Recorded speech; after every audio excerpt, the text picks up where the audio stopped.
Is your family tree a mystery? Are you fascinated by genealogy? Well, hip hip hooray, let's talk DNA with Julie. The truth is in your genes. In CutOff Genes. Welcome to CutOff Genes, the podcast that helps you find your truth using nothing but DNA. I'm Julie Dixon-Jackson, and I am a genetic genealogist, henceforth known as a Gen Genie. And I am Richard Castle, the producer and co-host of this podcast. How are you, Julie? I'm good. I like that little catch breath you did. It's like you were mirroring me. I do. I want to be like Lucy and Harpo in that episode of I Love Lucy where they do the mirror gag, which, of course, was a reference to the movie Duck Soup when Groucho and Harpo did that. Did you know that? Nope. Oh, if you ever watched Duck Soup, I'm sure I have. Is one of my favorite Marx Brothers. I've watched them all. You know, when I was younger like in my 20s, I had a T-shirt that had a picture of Groucho on it. You know, and it said Groucho. And I was at a restaurant, and this busboy said to me, "Who's Groucho?" And I looked at him, and I said, "Who's Groucho?" I said, "You don't know who Groucho is?" He goes, "Oh, it's before my time." I said, well, it's before my time, too, but I still know who he is. We can enjoy classic things.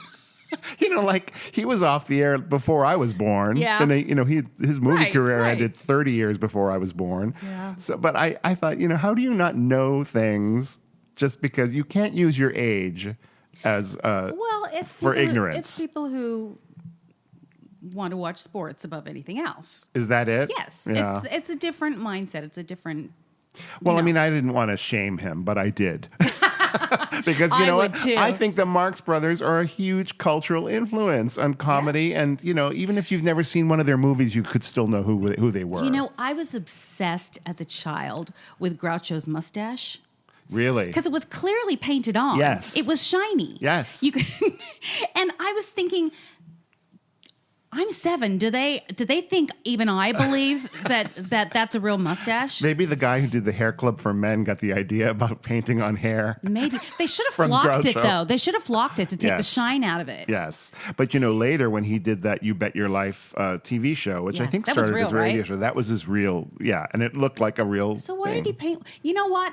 They probably started out as clowns, would be my guess. They were like vaudevillians, They were really funny. Clowns like makeup.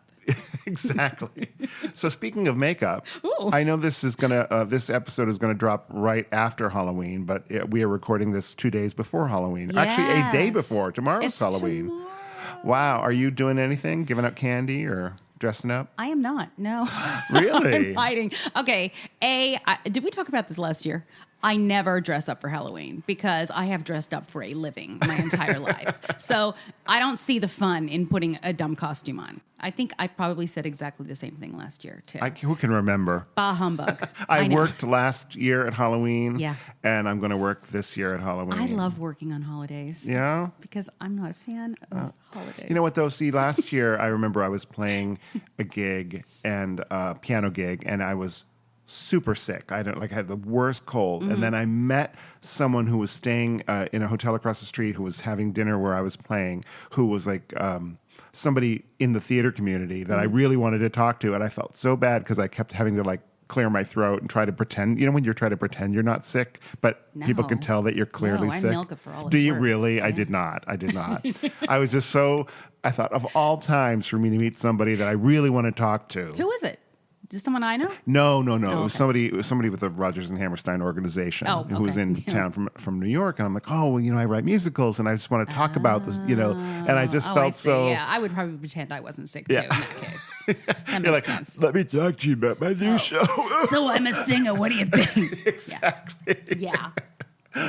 But I remember one year I was playing piano at a gig and there were 3 Amy Winehouses that were not together, that were all funny. dining. Oh, yeah, that was the big year. That was probably the year my sister-in-law was Amy Winehouse. Okay, yeah. I think it might have been right after she died, actually. Probably, yeah. We have, my mother-in-law has a karaoke Halloween event. She's not this year, so she used to have. And my sister-in-law was Amy Winehouse, and she got up and sang an entire Amy Winehouse album. That's a bit much. Like, I think just doing She was the really good, but committed. doing that rehab song is enough, you know? Yeah. I don't think she did the really popular ones. She did like the other stuff, I'm gonna the do real obscure stuff. I'm going to do the B-sides to every song. Right. People love that stuff. Yeah. I actually do love it. Yeah, but I do. mean, I don't know that I'd want to hear a whole evening of it unless I was. Well, it was wonderful, Stacey, because I know she's probably listening. But Stacey, you got to do rehab if you're doing Amy Winehouse. She may have. I Yeah. don't know. She says, I asked Stacey to do rehab. You know what she said? No. What's going on in DNA, Julie? Well, so, hey, Ancestry did another ethnicity estimate. They're doing it like once a month now. You mean they update They're updating the estimate, your ethnicity estimate. Okay, the algorithm Yes. or whatever it is that they. Yes. Yeah, I remember at one time we talked about this and everybody was really freaked out and upset because it changed the percentages of like, oh my God, I'm only 65% Irish instead of 62 or right. Well, the last time it's always or 70. I mean, when I've talked about this before, when I very first did it, there was some Eastern Europe and some Italian and Iberian Peninsula. And looking at me, you'd be like, really? And that has since been dissolved. And then it was last time everything was pretty right except for they had Sweden, and my history is Norway. Right. So it's right next to it, so I can understand. Well, so this time it is 65% England, Wales, Northwestern Europe, and specifically Yorkshire and East Midlands, which is correct, and Northwest England and the Isle of Man. Northwest. Yes, that's all correct. I had to do a thing.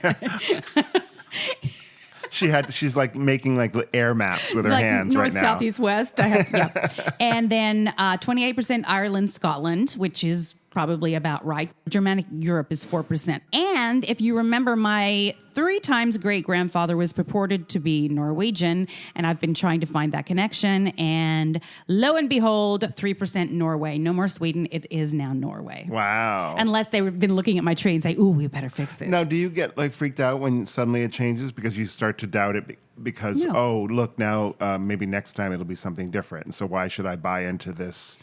Because it's been getting better and better every time. It gets more specific. Yes. Yes. I have the research to back it up. Okay. So I believe it is getting better and better. Wow, that's great. Yeah. So people shouldn't feel offended by it. They should be like, oh, this is more accurate. Most likely. You see some people saying, oh, it's way off now. But I don't know what No, they're... but people really hold on to these certain, like when you no identify. one should hold on to it, period, because it's not an exact science. Right. And it's different on every platform. Right. So... Like I know my grandmother came from Ireland, but honestly, I don't know how far back in her well, tree. guess what? She may have come to Ireland from Sweden. Right. Or her family had. Yeah. Exactly. Yeah, I know she was I've never born. heard about the big Swedish Irish. They heard there were a lot of potatoes in Ireland, so they went over there, and then they had the famine, and they went back to Sweden. Swedish potatoes. Swedish potatoes. Delicious. Ooh, that reminds me of German potato salad, my favorite. That is my review of Ancestry's latest update. She's very happy with her new estimates. I'm happy with my new estimates, regardless of whether. And in other Ancestry news, so I think I mentioned last week or the week before that Ancestry is finally providing a health component. Yes. And Like 23andMe does. like 23andMe does. What I discovered this week was it's a little different. How so? Ancestry's health screening is to require a physician's order. Oh. So I'm going to read you what I read.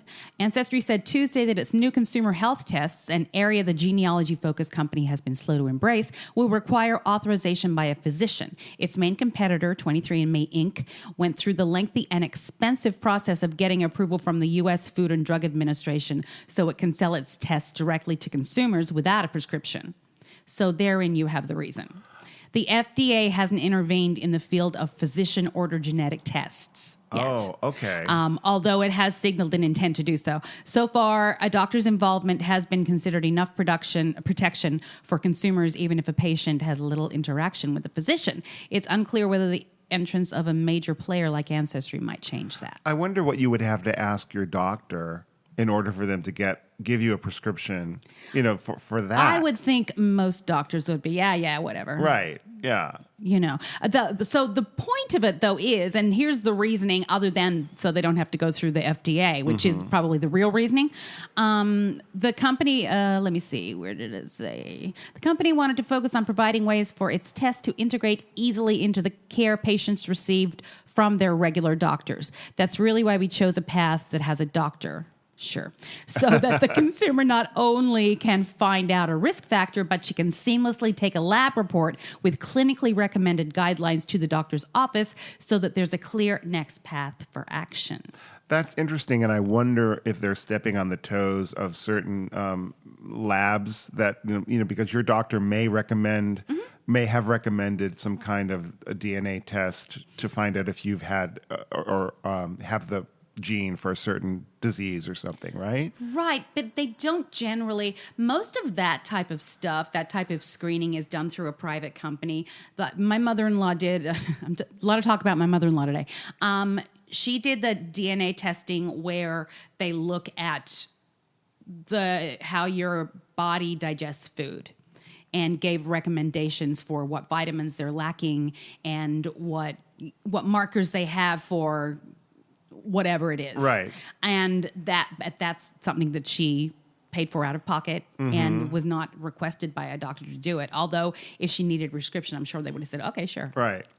But they sell vitamins. So yeah. It would be interesting for her to perhaps get the doctor's prescription to do this through Ancestry and see if it comes out the same, if the results were skewed toward vitamin deficiency when she had it done for the vitamin company. I'm trying to think. The stuff that she is aware of, 23andMe doesn't even... Oh, okay. I don't think 23andMe even addresses. Yeah, they don't test for that. Right. They don't test for they're just looking for very general markers for certain things, like the breast cancer gene and whether or not you... cilantro tastes like soap to you. Really? Yes. Oh, yeah. And is your earwax wet or dry? Those pressing questions. Yes, exactly. Exactly.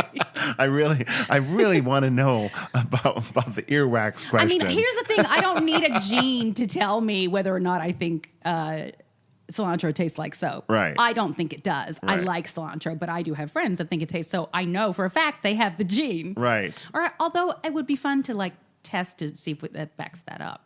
Yeah, I guess. Yeah. It's not exactly a medically pressing question. Right.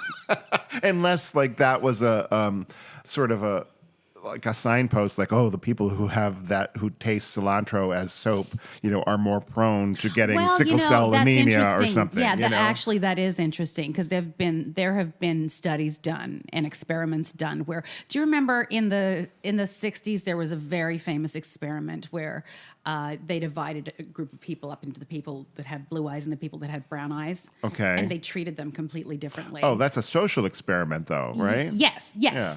Oh, okay. That's not medical. No. You couldn't even tell if my eyes were blue or green last time. I ever said anything. Don't you do any studies, Julie? Miss, this is why she's a Gen Genie. I am not a scientist. And not a scientist. Wow. So I'm going to continue the story. After ordering a health DNA test from Ancestry, customers must fill out a brief medical history survey. Oh, too bad if they're adopted, which Ancestry then funnels to an outside network of doctors and genetic counselors. Once the results are in, those doctors review them, the doctors that Ancestry employs, apparently, and make sure that patients receive the appropriate educational materials alongside their results. That kind of seems redundant since they had to get a doctor's order in the first place. Right. But it just sounds like which is why I think that they did it really so that they could avoid the FDA. It could get expensive too, each time you talk to a doctor, even just to get a prescription sometimes if you have to have an office visit. Yeah. because some doctors will not give you a prescription for anything unless they see you in person. Right.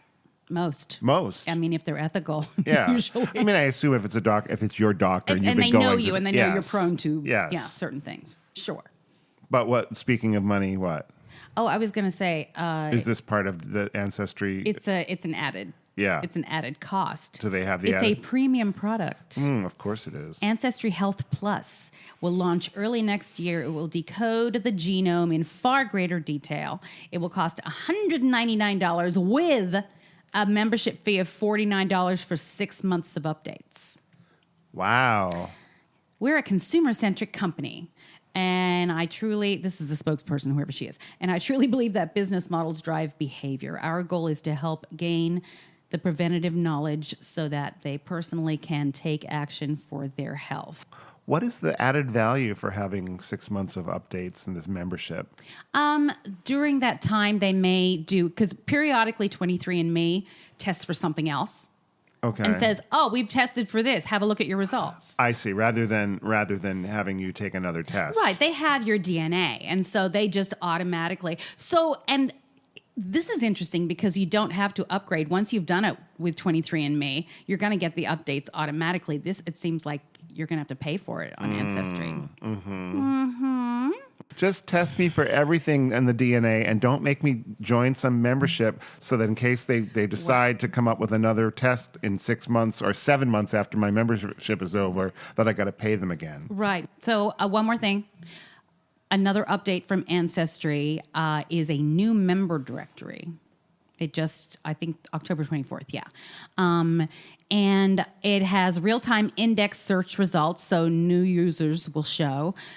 Predictive text to help you find the name quickly, which is good. DNA match information will be shown when consent is given.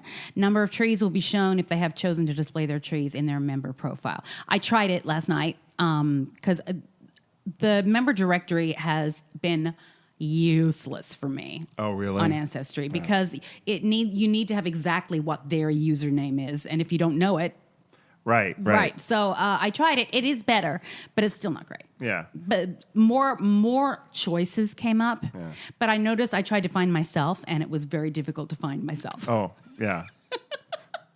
Keep looking. I just need to find myself. It should be like a Google search. When you start typing something in, and it is predictive. Yeah. But it's just like, you'd be amazed at how many Julie Dixons are on Really? Ancestry. Yeah, wow. I thought I was unique. Not so much. And then you might, and especially on Ancestry, you might be looking through somebody's married name or that kind of thing. Like, what if it's whatever they choose to be their username. Right. But if you're searching for somebody and you know them as, Julie Smith, but that may not be their username. Right. Yeah. So it's hard to find. But like not everybody uses hyphenates. So like you use your maiden name and your married name, Julie Dixon Jackson. Sometimes. Oh, I don't see. hyphenate, but sometimes I do. I do Dixon as my middle name. On some tests it says Julie Jackson. On some it says Julie Dixon, and on some it says Katrina Price. Oh, well, there you go. So good luck finding Julie. No wonder why you couldn't find yourself. I can't even find you, and you're right here. And I'm right here. All right, let's take a break. If you're enjoying CutOff Genes, please subscribe, rate, and review. Now, back to Julie and me.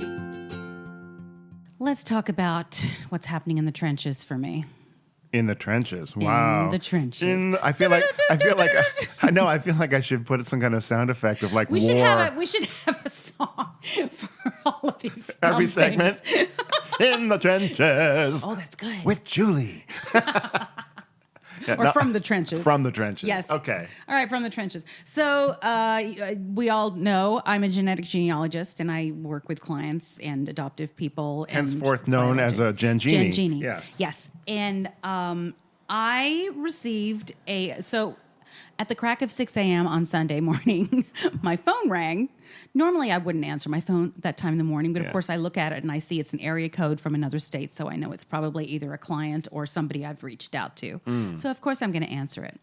And it was a biological mother who I have spoken to once. We sent her a letter with pictures and a letter from the client and all these things, and she never responded, so I then called her, and she said, yeah, I don't want anything to do with this. So I said, okay. all right, nothing I can do about it. I think you mentioned her before. Yes. Yeah. Well, she's not the only one, but I thought that was done, and I get this call at 6 a.m. and saying, I need for you to tell her that I want no contact, no relationship, and she is not to try to have a relationship with my children. Her siblings, by the way. Yeah. Oh, my. Yeah. And I told her, here we are. I feel like I'm in the middle so much. There's trauma involved on both sides. So I know, and the story that she tells is very different than the story that the non-identifying information told. And somewhere in between is the truth. And the truth is somewhere in between. The agency, interestingly enough, is a known agency that is known for not being completely truthful. Okay. So there's something to that. Maybe she is completely telling the truth. Maybe, but I don't know that she can say you can't contact my children. No, she can't. Right, because they're their own people, and they have the right to know, to make their own decisions. Right, if they're adults. Exactly. Yeah. Well, and that's what I told her. There was trauma behind this that may or may not be to the level that she says. I don't know, but I honor that she has her own feelings about it. Right. But I said, look, I understand that this is difficult for you, but you need to understand that your children are adults, and she is an adult, and she is a human, and your children are her biological siblings. She's an only child. She's probably going to try to reach out, and it's up to them how they want to respond. And it's not like you can prevent your client from reaching out to them anyway. Exactly. Not that you just don't even have that authority to say, you know what, sorry, you can't reach out to your siblings. Of course not. Of course not. Yeah. So that's funny that you say that. When somebody asks me specifically, do not call me again or do not do anything else with this, I will say, okay, I won't. I will honor that request from you. However, I have no control over what my client does. Exactly. So be aware. You're not the boss of them. Yeah. Yeah. Yeah, that I have that situation with another client right now, the one that I've been working on for a really long time. We finally figured out who his mother is, who happens to be the woman that I thought was in the very first place. And the only way we figured it out was by testing all of her siblings' children. And they are all first cousins, so we know that she is his mother. Right. And one of my client's first cousins is the person who's been helping me, and he's been the one reaching out to family. He's gotten a lot of grief about it, especially from her, which is very telling. And he's worried about her, which I absolutely understand, and I don't want to put him in a difficult position. But the last time I talked to him, he said, I need you to promise me when those results come back, you're not going to do anything about reaching out to her. And I said, I can't promise you that. I mean, I understand you're worried about her health. I'm not going to contact her. I have faith that my client is a smart person and will do it in the most gentle possible way. But you don't have any control over it. But I don't have any control over it. It's like once the horse is out of the barn. I mean, I'm not going to harass anybody, but I'm going to do my job, and I'm going to give them the information that they paid me to give them. Right. And I mean, I like that you tell somebody if they ask you, do not contact me again, that, all right, I will honor that request. Right. But I have a client, and I will, who knows this information. Right. And I mean, all I have to do is tell them a name. If they know anything about Googling, they're going to find them. Right. Right. What was I going to say? I had one more thing about this client in the trenches. Oh, in the trenches. There's another. Do you remember the one where the client was looking for her father, and I found the father, but two of his daughters had done a DNA test, and they didn't match her, but they also didn't match their father's relatives, yes. And so he is not their father, but my client is their father's daughter. Okay. They finally had a meetup this weekend. There are 5 daughters and 1 son. The 2 daughters that are not related to her met up with her. the ones who are related to her don't want anything to do with her. Oh, that's too bad. Sucks, doesn't it? Yeah. Yeah. Yeah. What does it hurt, you know? I don't know. I don't know. I I'm mean, not I in know that situation, but it's a tough situation for everybody, but I just don't understand the cruelty, I guess. I don't know. Anyway. maybe there's some kind of jealousy, or I don't even know what you would be jealous of, you know? I don't know either. And people are genuinely afraid that somebody is going to come forward and try to get in the will or Oh, I try see. to. But Stake a claim. that of some doesn't happen, sort. Yeah. guys. That does not happen. If somebody is legally adopted, that does not happen. Right. It Right. just doesn't. But they could still get in the will if they were to. If they were to. Well, the father has dementia. And everybody has chosen not to talk to him about it anyways, because he probably won't remember and they don't want to upset him. And I understand. Here's a caveat, though. Okay. It doesn't have to be a relative to get into the will. If that's what yeah. you're worried about, Yeah. it could be anybody. That could go in and make nice with your, a dementia-ridden father and get in the will somehow. There's plenty of cases where it's an attorney or a friend or somebody who just shows up and does something nice for the person and gets in the will. It doesn't necessarily have to be some long-lost That's relative. true, but in their mind, they're like, oh my God, if she can prove that she is my father's daughter, then what can happen then? I just feel like what can it hurt from having a meeting and you might hit it off and think, oh my God, I've got a new sibling or something. And if you don't, then you don't. And it's like, well, it's just like anybody else. I find that interesting too. People think that you want to have like a relationship and be part of the family. And I think there are some adoptees who do have that expectation. I do not. I think most of us don't. But we all want to meet them. I think we all want to just be face to face with them and know who they are and see if we look like them and, just things that the average person gets to know. Sure. But we don't want to be invited to Christmas. Right. Unless we do, unless we really hit it off. You don't know what it's going to be until you meet somebody. Right. Is the bottom line. Yeah. So there you have it. Well, I'm sorry for your client, but I wonder, are they going to still reach out to the siblings? The one whose mother called you, the birth mother called you and said, I don't want my kids. Oh, she will. Yeah. She probably will. There's one sibling that she already has, and which is how I found the mother. Right. But she was born before my client, and she was not adopted, but she was raised by somebody other than her mother. I see. So there's a pattern in this. Right. So there's a little more to it than what I've. But it also puts the siblings in an awkward position, because if your client reached out to her siblings, they may not know that the mother said, I don't want you talking to them. Oh, she has told, since there has been attempted contact, she has told the other kids about the situation. And she told them that it was a very bad situation. And she told me that they had made up their mind. They don't want to hear from her. But it feels like she's trying to control the situation. She's controlling it, but she's misdirecting her anger or whatever issue course. she has.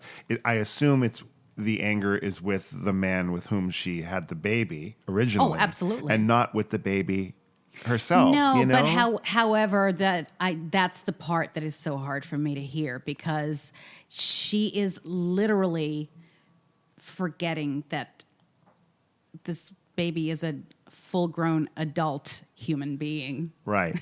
That had nothing to do with why she's there. Yeah.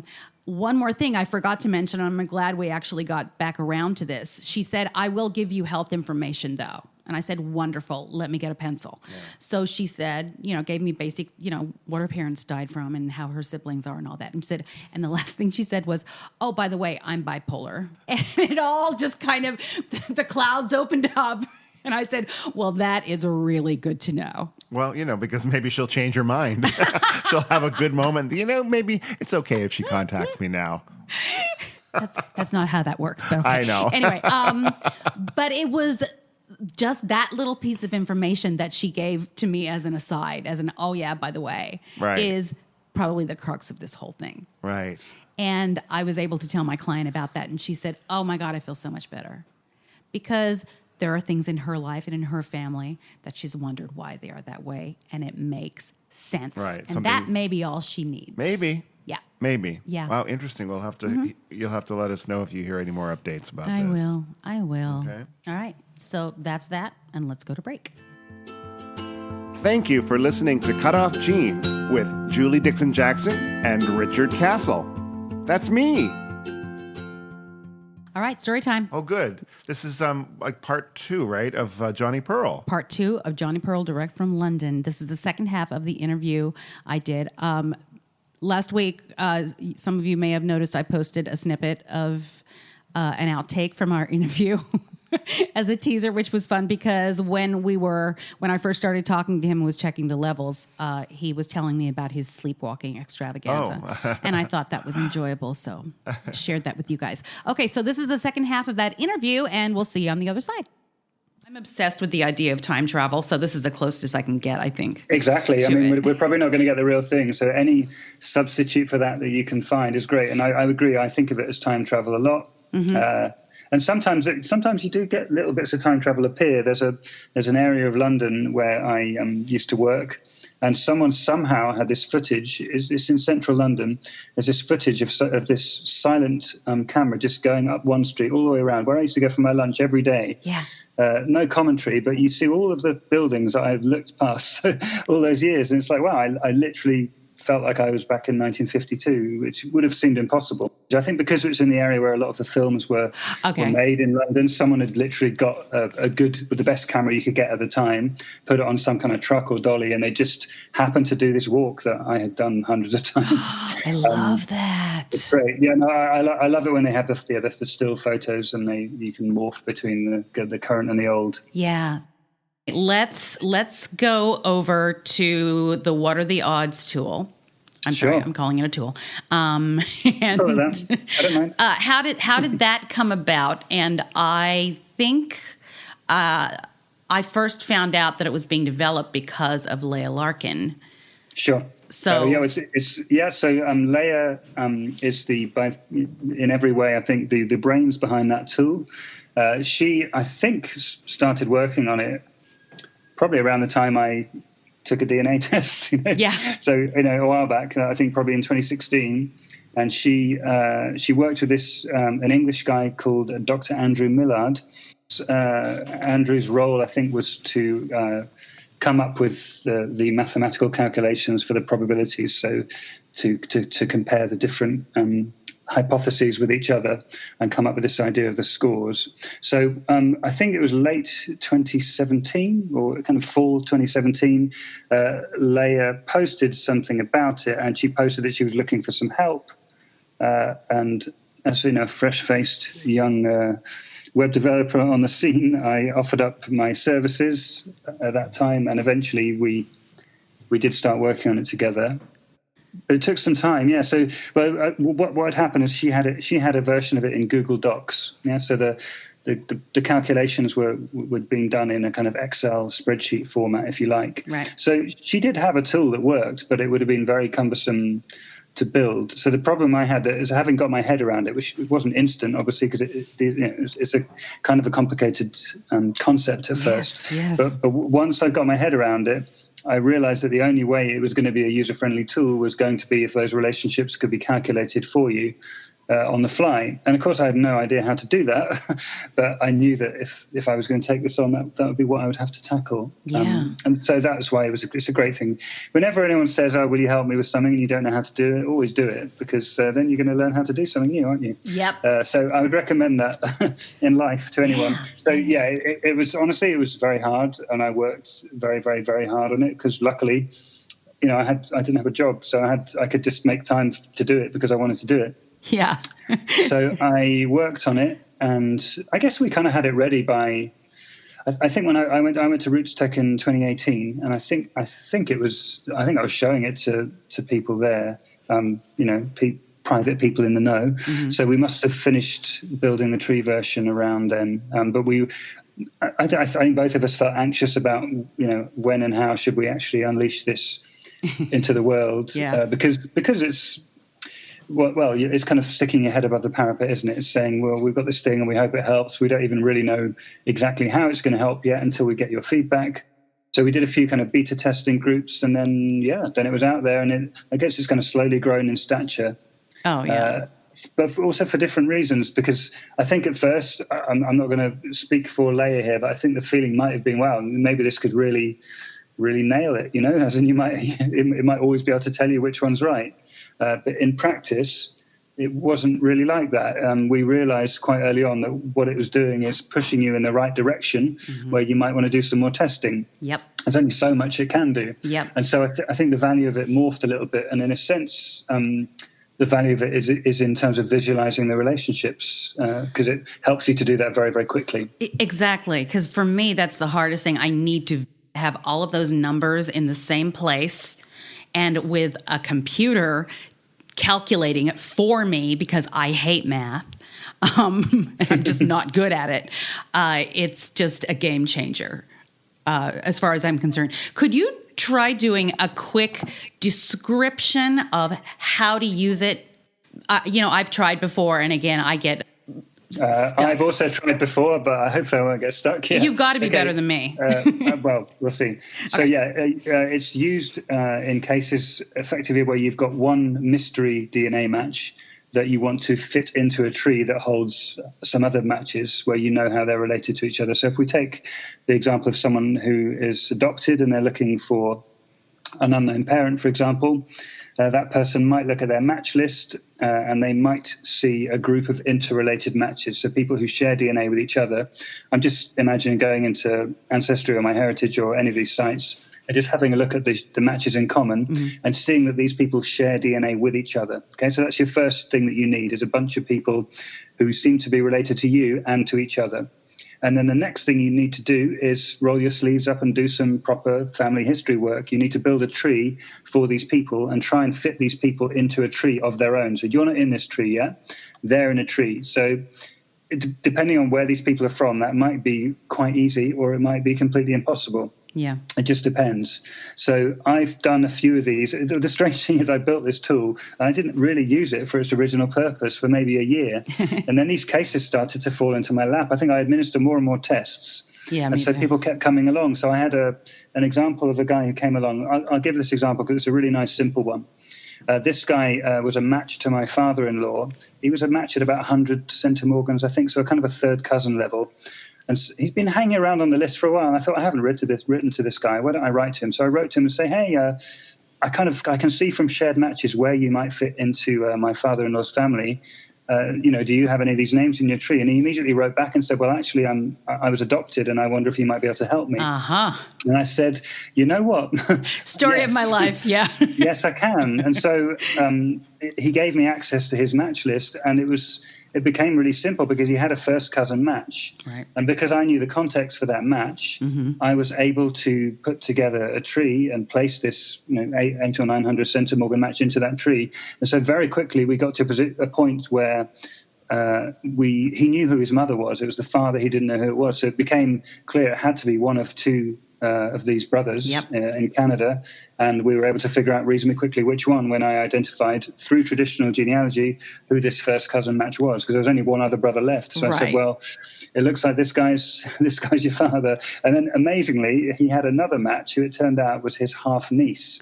So this guy had also the father had also fathered another child. Oh wow! So this guy I was helping, he was at the end of this guy's fathering period, if you like, and the other one was at the beginning. So it was totally crazy. Right. So in terms of what are the odds, I did all the traditional genealogy. I'm not going to call it grunt work because I love this kind of work. You know, that's why I'm here. So I did this. Let's get this tree together. Let's figure out who these people are. And so at that point, you go to the people in the tree who are DNA matches, and you enter in the number of centimorgans that you share with each of them. So you want to try and add people where you share at least 40 centimorgans, because otherwise the statistics are not going to work very well, because there are going to be too many possibilities. Right. So in this case, we had an 800, we had a couple of hundreds, a 60, maybe a 20. So I dutifully put all these people into the tree. And then at that point, what you're doing is trying to figure out where you fit. So you just add a new node in the tree, like a new position in the tree, and you say, well, this is a hypothesis. I'm hypothesizing, am I here? And then the tool will tell you, yes, you could be here, or no, you're not here. Right. Because some of the positions are not going to be statistically possible. And then it will also give you a score, and that score will vary according to how likely it is compared with the other ones that are possible.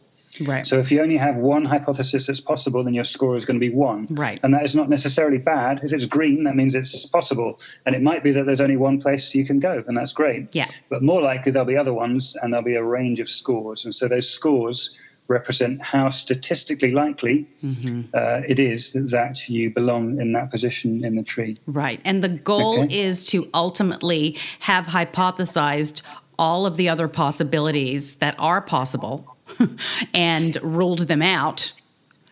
And Indeed. The goal is basically just to have one possibility and have a number one. And that would be fabulous if you can do that. And obviously, Yes. you're only going to be able to do that if you can find suitable people to target test. So if you take the example of there's 4 possible people you might have descended from, you need to test the other branches so you can look at the numbers and see where things are getting warm. Because often when you first look at your matches, there'll be one who's higher than the others that's on a particular branch. So you're going to follow your hunch and you're going to say, well, I'm guessing I'm in that direction, not in the other ones, but you never know. Okay, so here's my next question, speaking of other branches. So traditionally, you do one branch at a time because you have to do how these matches relate to the most recent common ancestor. Yep.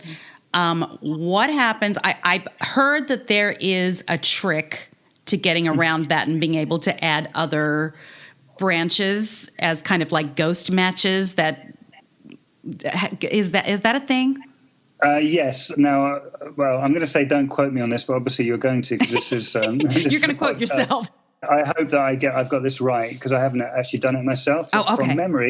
From memory, what you would do is you can only really do this if the sets of matches are independent from each other. So if you've got people who are related on more than one, on both of these lines, back to these 2 root people, and it's not really going to work because it's going to pollute the numbers. But right. if you want to add sort of the wife's family as well, you could actually add the wife as a sibling of the husband. Yeah, and then if you do that and the matches don't go through the husband, they just go through the wife, then that's a way of potentially accommodating the different matches and hypotheses on the same tree. Now, I might have got that wrong, but hopefully I didn't. Okay, yeah, Okay? I've looked at it a few times, and I'm like, I can't quite wrap my head around it, so I'm scared to try it. Well, it's a private website, Julie. No one's going to... That's true. The thought police aren't going to leap on you. That is so true. That said, I'm the same as you. I haven't tried it either. So. Okay, good. In the Facebook group, I've seen a few people talking about it, and I'm still like, should I do this, or I think I'm more afraid that I'm not going to do it correctly, and I'm going to pollute it anyway, and then come to the wrong conclusion.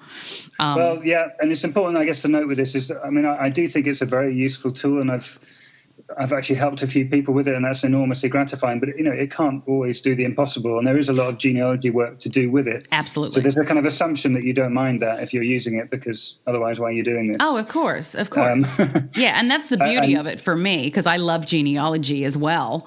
Sure. That was one of the reasons I wanted to find my biological family, because I literally wanted to do my family tree.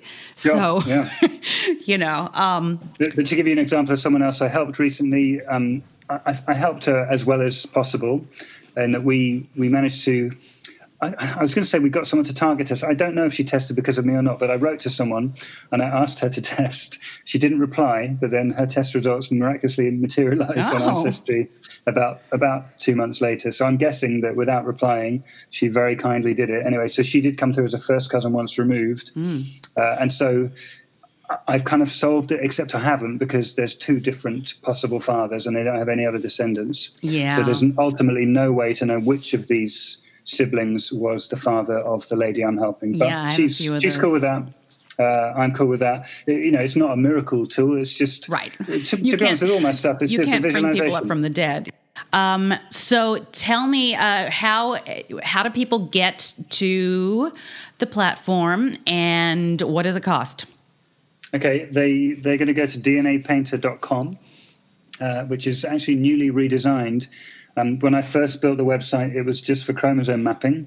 Then I did this shared centimorgan tool, the interactive version of Blaine Bettinger's shared centimorgan project. Yes, another lifesaver. So that started to dominate, and then I did the What Are the Odds? But of course, I never redesigned the homepage because I had other things to do. So I've just redesigned the homepage, which is hopefully it's a bit clearer to people which of the tools will be most useful to them in terms of achieving what they want to achieve. So you go there, and then it doesn't actually cost anything. Everything on the website that you can do for free, and obviously most people do, which is fine. If you want to have more than one chromosome map, or if you want to have more than one tree, because you can import your ancestral line into a tree now, and if you want to do a bulk import of your segment data, then you do have to be a subscriber. But you can use the site, I would say, to its full extent, really, without having to pay. It was quite important for me to keep it that way, because I don't want people to feel like it's another expense. There are lots of expenses in this world anyway.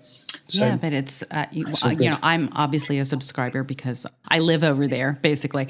I've yet to do the bulk import, though. I'm a little overwhelmed at the thought of it, but I think you're probably right to hesitate. It isn't necessarily what everyone who does it thinks it is. I had someone today in the Facebook group saying, "Is this what's supposed to happen?" It does kind of say what will happen, and obviously what will happen normally is that you'll have lots of segments. And those segments will be painted across both the maternal and the paternal chromosomes, because neither DNA Painter nor your testing company will know which of those it should go on. Right. So it's a bit of a challenge. I think the best use of the bulk segment thing at the moment is probably to quickly import all of your matches above a certain threshold, because you can adjust the threshold. So you could quite easily put in all of your matches above, say, 40 centimorgans or 50 centimorgans or whatever's sensible for you. So you're kind of getting all the low-hanging fruit lined up. Right. And then you could attack it. But yeah, it's an interesting one. It's also really useful for kind of seeing your coverage. Yeah. So maybe there's certain bits of your chromosomes we just don't have any matches, and that might start some interesting questions in your mind about, do I have some bits from different bits of the world that are underrepresented in the world of testing? I don't know. Yeah. Can you go in manually and input which line it's from if you know? Yeah. Oh, yeah. Which side, I guess? Which? Yeah. So when you import the stuff, it's going to be in one big group. Mm-hmm. Which is going to be named according to the testing company. But at any point, you can move either a segment or a whole match into its own group. And then on a group level, it can be either maternal or paternal. So you can identify people and do it quite easily. But yeah, it's I think it's a very, very valuable tool as it is, but I think that bit of it can be a lot better. And I do have something up my sleeve for that I'm hoping to bring out before the end of the year. So, I don't doubt that at all. Make it better. I can't wait to see what happens next. I'm super excited you talked to me so that my listeners can learn a little more about it, and in a more succinct manner, I think, probably. But thank you so much. I can't tell you how much I appreciate it. I'm looking forward to hearing more from you and learning more from you, and of course, speaking the praises of you and your invention. Many thanks, Julie. You're welcome. Thanks so much. So that's Jonny Perl. Oh, that was a good interview, Julie. Yeah. Good job. Thank you so much. Thank you. I feel like it's a coup. Yeah. No, Johnny's very interesting, and I like his story. So thanks, Jonny. Guys, check out the platform if you haven't yet. It has changed my life. It really has. I know you've talked about it. Yeah. It's incredible. And I still have not done the mass download that you can now do of all of the DNA from the other sites, because it's overwhelming. But I will. I'll get to it one of these days. One of these days. When I have a spare minute. So, hey, that's the end of the show. In that case, I am Richard Castle. I have a website, richardcastle.com, that you can go and visit, or you can follow me on the Twitter @CastleSongs. I'm Julie Dixon Jackson. Find me on the Twitter at Jules Jackson with 2 O's.